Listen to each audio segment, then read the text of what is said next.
Hello, my horror-loving dudes. I'm Killjoy Jake, and today we got a big ol' Scream 6 update talking about the Scream experience from this past weekend. It might have given away a few hints about the upcoming movie that we need to discuss. All right, now let's get into it.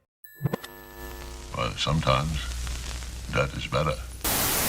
So getting right into it, this past weekend there was a big Scream 6 marketing event held in Santa Monica, California that featured stabby Happy Meals and clues for the upcoming requel sequel. Talking about some Easter eggs here, you were able to walk through different sets that we've already seen in the trailer where it featured very nice little Easter eggs and callbacks to the other movies in this franchise. We have ourselves here some Craven crisps that I bet Wes Craven himself would even love. We got some Becker buttered popcorn, super snack. I don't know why, but Becker butter just sounds really gross to me. Maybe that's just me. Judy's lemon squares from 2011, those are expired. Some Stu's Chews, which no is not an Easter egg indicating that Stu will come back in this film. I promise you it's not that. We also got a picture of the CRT television that killed Stu Macher all the way back in 1996. Although for my Stu fans out there, I will note that there is no blood on the glass. So what's up with that? Maybe Stu punched a hole in the TV and stopped it before it hit his face, and he flung it off and he ran and he got to the hospital that's right there by his house. I can't even say that with a straight face. I'm sorry. I tried. You know, I gave it my all. I do just want to say, though, with all the jokes, I hope that Stu not being in this movie, I hope that doesn't, like, ruin it for people, because I really think that they're doing something different and special here. Bringing back Stu feels appropriate for, like, a new Sydney-focused movie. It doesn't feel really appropriate for a new direction for the franchise. I think it's unlikely that Stu comes back in this film or the next one, so don't be disappointed if that doesn't happen. If that's the only reason you want to see these movies, I don't know what to tell you. Like, I just feel like you're just going to be disappointed no matter what then. And we also got some cool artwork, some little props and things from the past, all things that I would imagine will be featured in the Shrine of Ghostface in the upcoming film. And don't forget about the kinda delicious looking stabby meal. I kinda want one myself, but I am nowhere near California. I am trapped in Ohio, which is a nightmare. But let's get into some of the bigger Easter eggs here, and also a brand new book from Gale Weathers herself. From this stack of past Gale Weathers novels, it seems we have a new feature here. Requel Terror Returns to Woodsboro.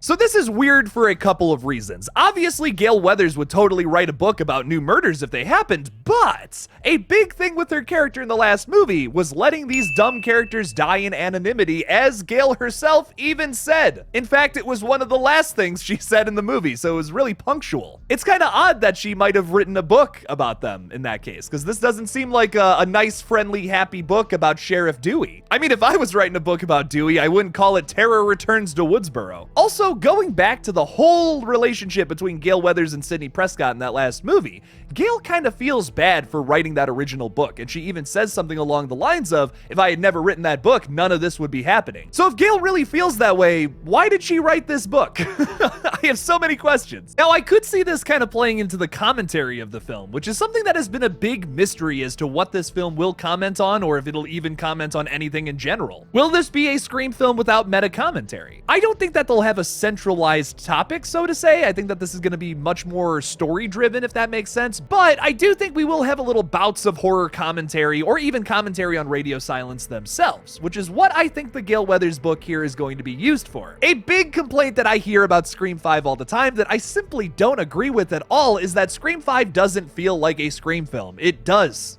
Just plain and simple. I don't know. I don't even know. I don't know where that's coming from personally. I think it's just people who are longing for the original film again that you're just not going to get in a fifth installment of a franchise. But I can almost see Radio Silence getting a little snarky here with this bit of commentary, which I think would be really fun. What if Gale Weathers publishes this new book and then it's just all about Dewey? It has nothing to do with the murders of the last film. Her fans may not like it, but this also is a big element to the last movie. She is still writing about the events of the last film, just not putting a focal point on the killers like how she might have done in the past. Kind of like how Radio Silence is putting a focal point on other big things from the Scream franchise that have felt maybe underdeveloped in the past. I think that could play into some nice commentary there if you kind of get where I'm going with that. Maybe I'm reading into this too much because it was just a tiny prop at a fan event, but at the same time, I think it's a good theory. This is really throwing a big old nasty monkey wrench right into my whole Gale Weathers theories about this new movie, because now I don't really know what her whole arc is going to look like in this one. And I also have a video coming out later this week about how I think Miss Weathers might not make it through this new movie. Yeah, nobody wants to hear that. I don't want to hear it either, but I'm starting to think it's going to happen. Ugh. I'm not ready for that level of trauma. I'll tell you that right now. We also got confirmation as to whose mask the cracked looking ghost face masks really is.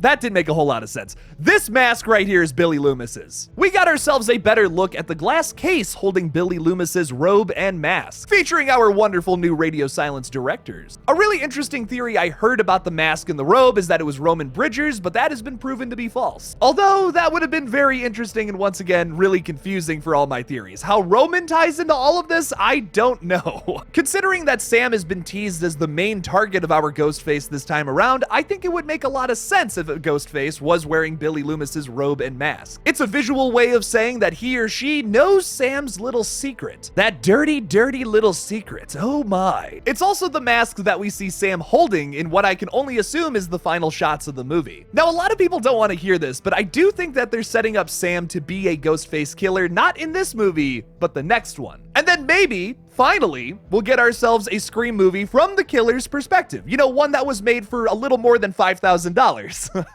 Now, this is something I've been pretty back and forth on. I don't want Sam to just go Ghostface because she's crazy or something. Like, I don't like that. I don't like the idea of like painting this picture of mental illness a certain way because that's just not great. Horror has this really bad knack of using mental illness as a kind of a cop-out to explain why someone goes crazy, and that sucks. It's often portrayed incorrectly, and I don't really care for that at all. But if Sam loses everything in this movie, and she wants to go after the person who might have gotten away for killing her sister, for instance, I think that would be pretty cool. Because that's not just a lazy cop-out saying, oh, she's mentally ill, so she's crazy. No, that sucks. Don't say that. A big facet of this movie would be set up for Sam's character to then go Ghostface in the next film. And I think that would be really cool, especially because they're not just being like, oh, you know, she's crazy, she's Billy Loomis's daughter. Yeah, of course she's a Ghostface killer. No, that sucks. But if you rip away everything Sam has in this movie and our Ghostface killer gets away this time, Sam's gonna want to go after that son of a...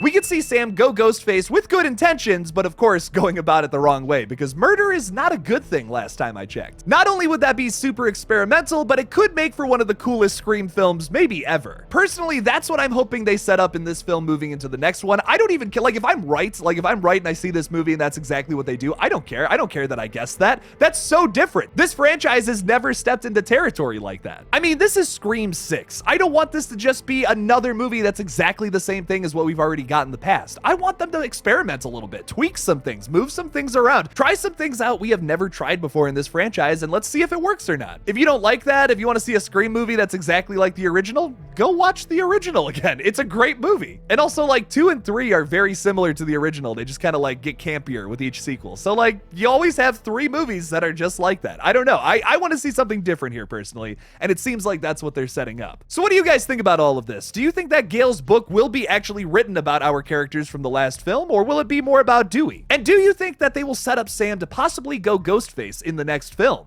Leave me something about it in the comments below. Thank you all so much for watching this brand new Scream 6 update video. Don't forget to like this video and subscribe for more horror content in the future, baby. Please consider supporting me on Patreon by clicking that link in the description below. Thank you all again for watching, and as always, don't forget to kill it out there, y'all.